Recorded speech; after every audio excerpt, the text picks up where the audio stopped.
waayyo gaafa dhalannu waa beennaa meeqa dhalannee hawwanni teennallee waanuu himtuu haga aadaa seenaa keenya kanallee qaqqabanne yoom ijoollummaa irraa ijoolleen akkuma haadhaaf abbaa ofii kabajjaan dhalannee kabajjaan sodaanna. Kabajjaan sodaachuun nuun lolti haati teenna nuun lola abbaan keenya. Badduu irraa nu eegani. Baddu jechuun badduun hagana ulfaattu hin jirtu.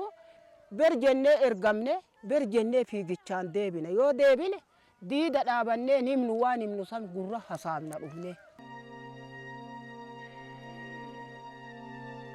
Durdurii waaqni iyyeecha fakkaateet warra maabara dhuga wayii wajjin dhaqee dhuguudhaan achumaan maabarri sun immoo xajjiidha maabarri sun dandeecheen diggistu jedhame dandeecheen diggistu jennaan dandeecheen diggistu lakkii jedhanii didan achumaan dinnaan isaan inni lakkii nan danda'a jedhee seene giddii meeqa Salamoon hin dandeechu jedhanii didan achumaan dinnaan seessisanii hoggaa seessisanuu inni gaafa taraasaa deemee hoggaa isaanii 2 buusu isaa takka buusa hoggaa isaanii 10 buusu isaa 2 buusa achumaan Salamoon ajaja isaanii akkasitti buusaaf achumaan gaafa tokko taraa waaqarra ga'e achumaan waan xajjii deemee mucaa warii eegu tokko bira dhaqeetti xajjii uleetti kenneet ulee kana uleen kun bakka bu'ee dhaqiitii waraabii jedheeneetti ulee darbatee dhagaa wayii jala buunan uleen bishaan achii burqe achumaan mucaa sun kaatee dhaqee waraabee irraa fudhateet